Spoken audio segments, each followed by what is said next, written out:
Aubrey Mayhew was a very eccentric character here in Nashville. He started a record label, him and Johnny Paycheck, called Little Darlin in the 60s.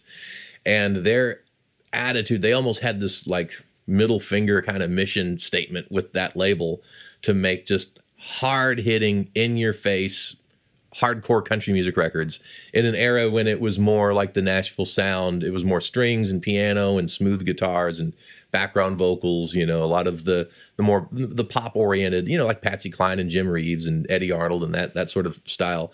And their thing was just to make like hard hitting honky tonk country music. He was a songwriter too, Aubrey Mayhew. He produced the records for Paycheck and any other artists that, you know, came through, but he also wrote a lot of the songs. And when you go and listen to some of those songs, they're bizarre. Like they're, you know, it's almost like kitschy, you know, how over the top some of them are. Like, pardon me, I've got someone to kill. And if you're familiar, there's a song called The Cave about a guy who gets lost in a cave. And then like, there's like nuclear Armageddon happens while he's down there and he comes, you know, just like really over the top, you know, wild, you know, kind of songs. But Aubrey Mayhew, he was also a big JFK obsessed guy. Like he had all this, you know, JFK memorabilia specifically around the whole assassination and all of that. He was a character. He passed away only just a couple of years ago. But I mean, I think Paycheck was a bit of a character too. And what they did together was really, really amazing. And they had all the best players on those records. You know, they'd have Lloyd Green on steel, Junior Husky on bass, Billy Sanford on guitar, and Buddy Spiker on fiddles, and, you know, like, you know, the Cats, the real Cats. And one thing that he would do that was a little different, somebody asked him once, "What, your records, your Little Darlin records, they sound different than everything else cut in Nashville." And he said, "That's because I have them mastered in New York instead of in Nashville." And the engineer he sent them to would really, like, you know, bump up the high end and make those records. I mean, when those records come on, they cut, you know. And if anyone out there is not familiar with Johnny Paycheck's Little Darlin era work, boy, you need to check that out. If I'm going to sink, I might as well go to the bottom. You know, his version of A11, which was actually cut in New York with George Jones' band backing him up.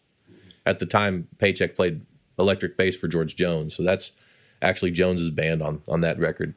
Man, there's some great stuff in there. Lovin' Machine is another one. Jukebox Charlie, where Lloyd's playing just, you know, any higher up and only dogs would be able to hear him.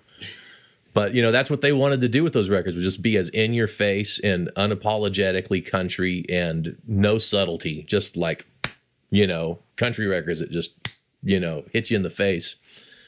Him and Jones and I'd say Farron Young had this thing to be able to sing in such a way where they put like so much, you know, like such a wide range of emotion into every word, where like they almost didn't need to sing words and you could tell what they're singing about. You know, there was just like so much, I don't want to say it was over the top, but it was, you know, it was not nuance oriented. You know, it was very dramatic. There's that record too that Jones and Paycheck did where they did just like duets of 50s rock and roll songs. You ever heard that one? And it's funny because it's almost hard to tell which one is which.